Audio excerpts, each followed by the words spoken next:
It seems like every day, more and more gamers are getting fed up with the current state of FPS multiplayer. Well, whatever your personal game of choice is, it's hard to deny that at times the genre feels like it's getting more stale and more half-baked than ever before.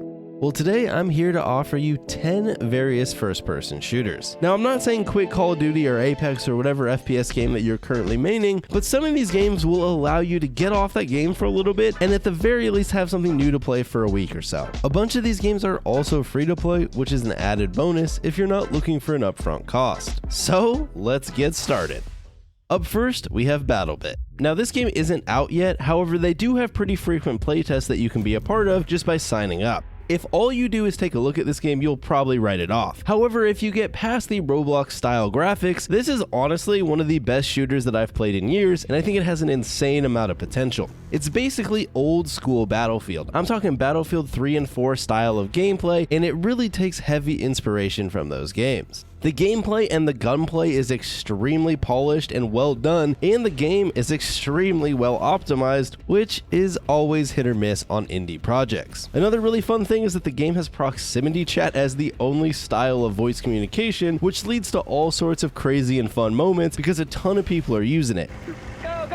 Oh my god, I'm stuck. Guys, I'm stuck. Let me out. Let me out, guys. Let me out. You talk to your teammates over the proximity chat, but also any enemies that are nearby. This game is a lot of fun, and I think when it finally does release, which hopefully happens, I think this one has a lot of potential to not only be a great game, but also end up carving up a pretty big niche. Up next, Shatterline. Shatterline, developed by Frag Labs, which released to early access last year in September. However, a full release and a console release is just on the horizon. Now, this is another free-to-play shooter, and the easiest way to put it is it's basically Black Ops 4. You have a variety of different characters that you can pick that have their different abilities, coupled with that very COD style of gameplay with the longer time to kill that you saw in Black Ops 4 and some of the other Black Ops games. Not only does this game have the PvP though, it also has a PvE roguelike mode, which allows you to progress through the battle pass and also earn the currency for blueprints, which allows you to get more powerful guns. Now, that's probably one of the biggest downsides of the game, is that those blueprints are very powerful, and if you want to compete at the highest level, they are something you kind of need to grind and unlock, but besides that, the game has very polished gameplay. However, what it really needs is more maps and more game modes on the PvP side, because that's usually what I focus on playing.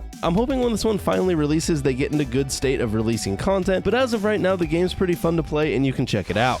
Gundam Evolution. This one released back in September of last year, and it's basically Overwatch with Gundams. If you're a fan of the Gundam IP, this game will probably be fun for you, but you already probably also know about it. But if you're just a fan of hero shooters, then this is something worth checking out. It's developed by Bandai Namco, and it's currently in Season 3, so it's getting regular content. This game has casual and ranked play, so if you're someone that really wants to grind a ranked ladder, this could be something that might intrigue you. Like I said, it's basically Overwatch in terms of the style of game modes and gameplay. You have those heavily objective-based modes, but one thing that kind of differentiates it from Overwatch, other than obviously the IP, is that the way that they balance the different classes of characters is totally different. When you play Overwatch, playing something like a support character, you really feel like you're a support. You're stuck helping out other people, and there isn't really a lot of killing power depending on which specific support you're playing. However, in Gundam Evolution, basically everything has killing power. Sure, some character kits might be a little bit more suited to being aggressive or offensive, but basically every character can get some kills. Unlike Overwatch, where sometimes just certain characters can't kill other characters, Gundam doesn't really have that problem.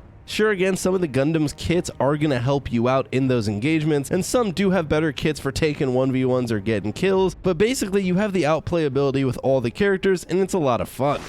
Next up, Cross Planet.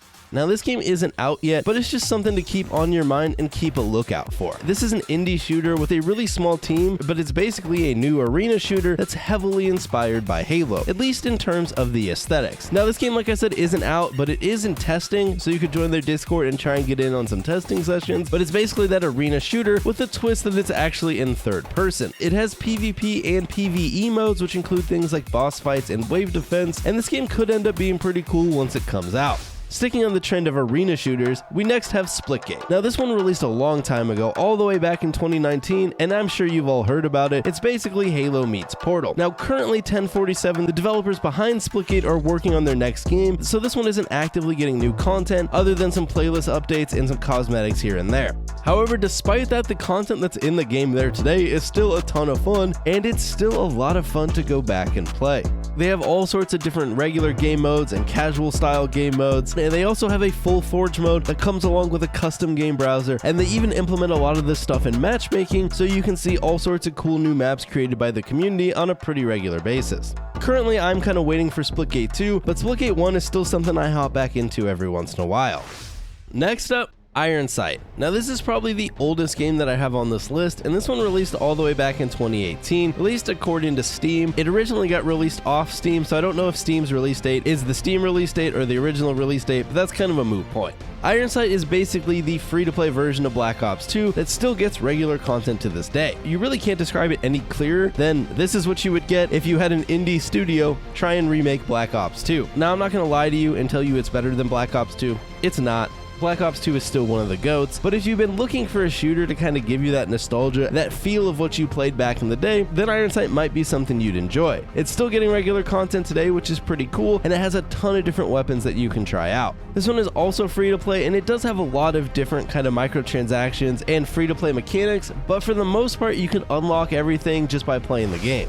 Speaking of free, Operation Harsh Doorstop. This is one of the more recent releases as it released in the middle of February. This game runs on the Unreal Engine and it's a milsim shooter. It's developed by Drakeling Labs, and I think this game has a lot of potential if they're able to really capitalize on this market and really lean into some of the creations that the community is making. The cool thing about this though is it's completely free. The only form of monetization in this game is their Patreon. There's no microtransactions, there's no paid content, it's all there for the players. It even comes with Steam Workshop support out of the gate and has a server browser, which I feel is something that's a lot more rare in games these days. Now the game does have its downsides. One, if you don't like milsims, this isn't going to be the game for you, but also the game still lacks some polish. It's a little bit unoptimized and kind of buggy, and some of the mods do crash a decent bit, and for some reason there's no anti-cheat, and so sometimes you hop on servers and just run into cheaters, but hopefully Drakeling is able to solve some of these problems, and they're able to really build upon what this game is doing. It kind of feels like the Kickstarter trend that we saw years ago, except now players can continue to support this game on a regular basis. I'm not saying this game's going to change the way that games are made or anything like that, but I think it's a cool milsim shooter that you can check out and watch and see if it really grows into its potential. Next up, Hunt Showdown. Now this is an extraction shooter with some really cool PvE elements. It's made by Crytek and it's actually still on the CryEngine, which is pretty cool because we don't get many CryEngine games these days. It gives you those really intense moments that extraction shooters have, while also having some cool PvE elements that are a little bit less intense that you can kind of go around the map doing. Now the learning curve to get into Hunt Showdown is a little bit higher, but once you kind of figure out what you're doing, the game can be a lot of fun. And again, this is a game that's still receiving active updates. Up next, Dark&Darker. This is another game that's not quite out yet, but they are running playtests on a pretty regular basis, and again, those are playtests that you can get into just by signing up. Now this is another extraction shooter, except kind of without the shooting, and it's developed by Iron Mace. Basically what it is it's a dungeon crawler with the extraction elements from an extraction shooter. So you drop into a dungeon along with some other people, there's a variety of AI you can kill and loot that you can find, and then you try and extract with your loot to make your character stronger.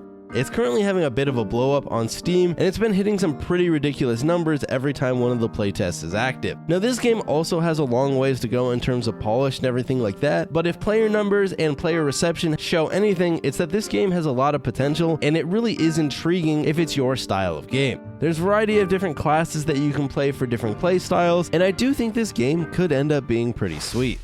And last but not least, I have sort of a collection of suggestions, and these are what I like to call modded clients. Specifically, we're going to be talking about modded COD clients and the modded Titanfall 2 client, because those are the ones that I know the most about. However, I'm sure these exist for other FPS games. So here I'm talking about things like Plutonium for the Black Ops games, IW4X for MW2, and even the 6th client for Advanced Warfare fans. What this allows you to do is go back and play those older Call of Duties. One of my favorites is always Black Ops 2, and you can go back and play this on PC today with all sorts of cool added on mods and everything like that, or you can just go back and play the vanilla game. Now obviously these aren't perfect and the player bases for these aren't humongous, so it's not like you get the full experience of playing these Call of Duty games that you would have got if you played them during the release, but it's a lot of fun and can really fill that nostalgia fix. Now I mentioned the COD clients. North Star is the one for Titanfall 2, and unlike vanilla Titanfall 2, is actually always playable and the servers aren't getting DDoSed by some random dude. They've also added all sorts of cool game modes that weren't even in the original Titanfall 2. So if you're one of those people who thinks Titanfall 2 is one of the greatest shooters ever, well, now you can go back and play it some more.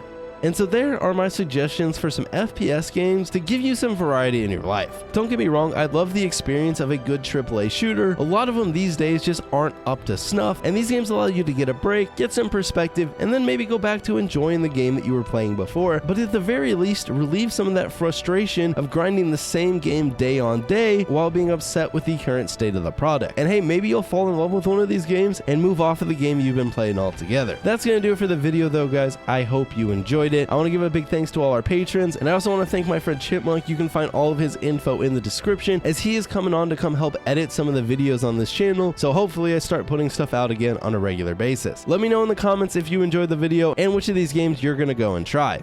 And with that said, I'll see you all next time.